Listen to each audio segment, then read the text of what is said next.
दाढ़ी का मतलब है ये आदमी बूढ़ा है। ये तो भाई दाढ़ी वाले लोग, हम लोग इधर दाढ़ी वालों को क्या कहते हैं? बूढ़ा कहते हैं। और सर पे क्या है? टोपी का मतलब है हम लोग बोलते हैं मौलवी साहब है। वो आदमी बूढ़ा भी था, वो आदमी मौलवी साहब भी था। बैठिए। उस अलीगढ़ को कायम करने के लिए वो शख्स एक जगह गया, कानपुर, तो वहां लोगों ने उसको जूते का हार पहना दिया। क्या बनाया? जूते का हार। आप अपने फैसल सर की और जितने भी आपके उस्ताद हैं उनकी कीमत पहचानिए। ये कौन लोग हैं, क्या कर रहे हैं? अपने वालिदैन को बोलिए कि जो लोग भी स्कूल चला रहे हैं, जो भी उस्ताद हैं, उनकी कदर करें। जूते का हार पहनाया, वो जूते का हार लेके अलीगढ़ चले आए और उसको ला करके उन्होंने एक मोची के पास बेच दिया। और बेचने के बाद उससे जो पैसे हुए उसको अलीगढ़ के फंड में डाल दिया, उस कॉलेज के, स्कूल के। और उनको खत लिख के भेजा कि भाई आपने जो जूते का हार पहनाया था उसको हम ला करके बेचे, उससे इतना पैसा हुआ, वो पैसा आपके नाम से हमने अलीगढ़ के लिए चंदा में लिख दिया है, आपका शुक्रिया। हम लोग कर पाएंगे? नहीं कर पाएंगे। बहुत बड़ी हिम्मत की जरूरत है। और एक जगह गए, एक अंग्रेज के पास पैसा मांगने के लिए गए, जैसे आपके साकिब सर पैसा मांगने के लिए जाते हैं। इनको तो बहुत शर्म लगती है, इनको अभी हुआ ही नहीं, ये नहीं सकेंगे, इनको शर्म खत्म करनी पड़ेगी, तब जाके होगा। 10 गालियां सुननी होगी तब होगा। तो अंग्रेज ने क्या किया? उनके मुंह पे थूक दिया, गाल पे। उन्होंने अपनी शेरवानी से रुमाल निकाला और चेहरा पोंछ लिया और फिर उसके बाद अपने पॉकेट में डाल दिया रुमाल को। जरा सा भी बुरा नहीं माना। एक जगह गए पैसा मांगने के लिए तो जूते का हार पहनाया गया, एक जगह गए तो अंग्रेज ने क्या किया? दुख किया।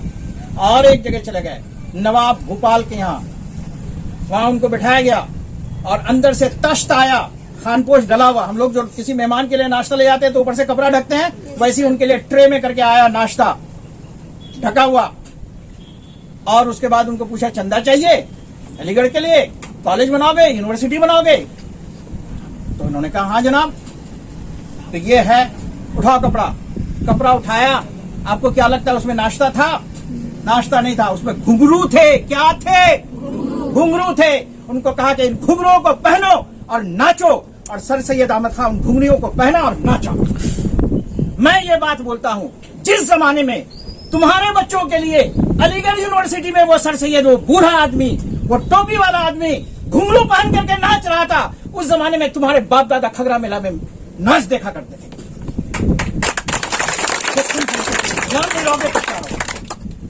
ये हमारी सोच है, हमको इस सोच को बदलना होगा बेटो। इस सोच से हमको ऊपर उठना होगा। देखिए, इंसान जो कुछ भी बनता है वो यहां से बनता है।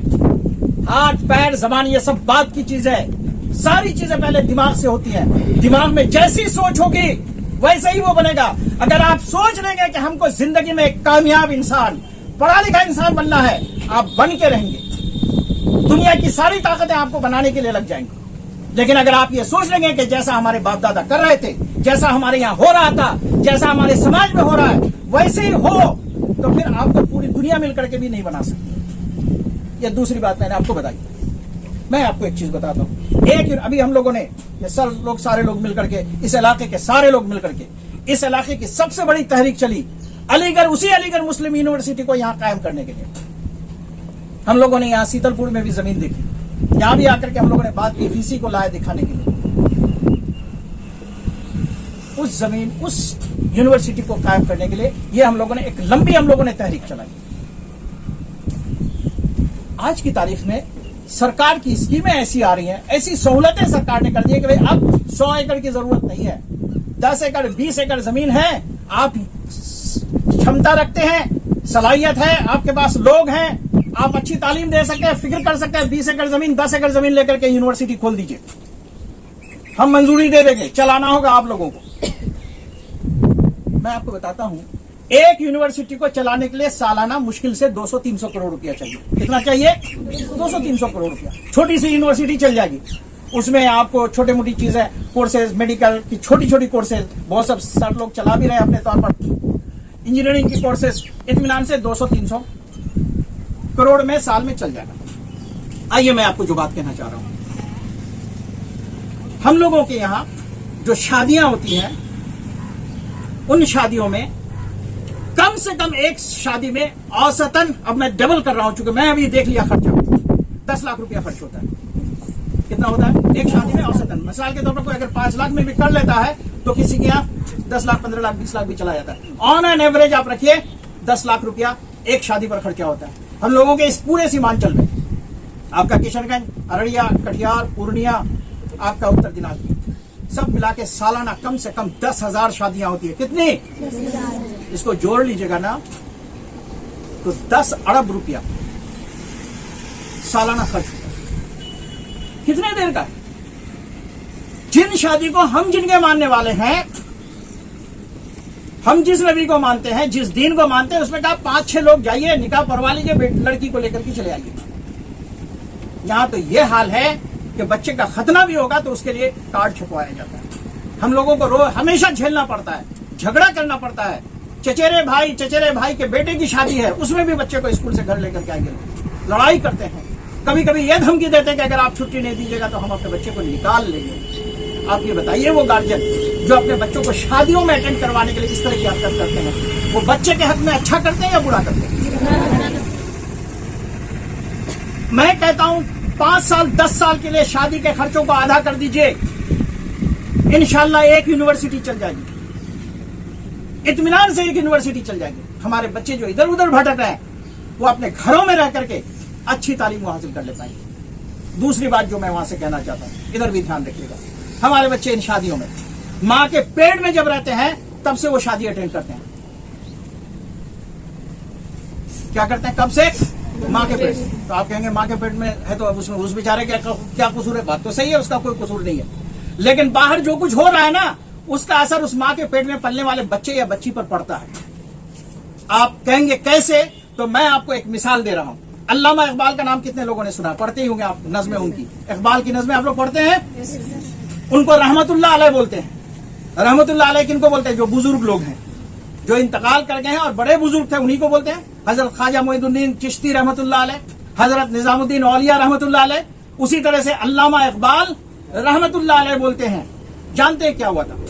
जब इकबाल अपनी मां के पेट में था तो उनका बाप नूर, इकबाल के बाप ने 2 काम हुआ इकबाल के लिए उसके बचपन में। एक तो ये कि जब वो उसके बाप की तरफ से ये काम हुआ कि इकबाल जब अपने मां के पेट में था, 9 महीना बच्चा मां के पेट में रहता है, उस पीरियड में क्या किया इकबाल ने? एक हाफिज और कारी को बात की उनसे, और इकबाल की मां पर्दे के पीछे रहती थी, वो हाफिज साहब बाहर रहते थे, वो कुरान पाक की तिलावत करते थे, और रोजाना ये मसला चलता था। ये जो मामूल था ये रोज चलता था।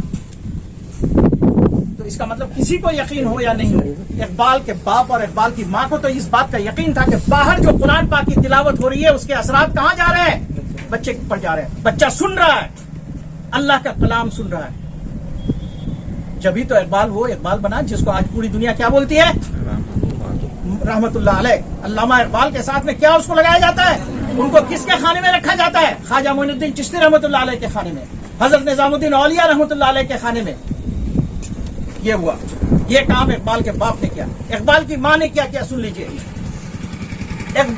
बच्चों के लिए सबसे ज्यादा बचपन में जब मां की गोद में रहता है, जब वो कुछ नहीं खाता पीता है, एक ही खुराक है उसकी, क्या है बोलिए? मां का दूध। किसका? अपनी मां का दूध। इकबाल की मां अपने बच्चे को अपना दूध नहीं पिलाती थी। उसने एक बकरी खरीद ली, उसका जो दूध होता था उसको वो पिलाती थी। किसको? अपने बच्चे को, इकबाल को।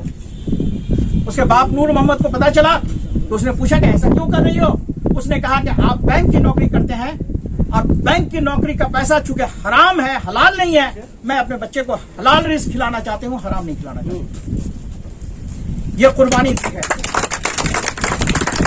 हम उस सतह तक नहीं जा सकते हैं, लेकिन हम सब ये तो कर सकते हैं कि हम कोई गलत चीज हम अपने, याद रखिएगा, जब हमारे जिस्म में गलत खुराक से, हराम चीजों से जो हमारा खून बनेगा, उसका कोई असर, उसके हमेशा बुरे असरात पड़ेंगे, वो कभी भी हमको आगे नहीं बढ़ने देना देगा।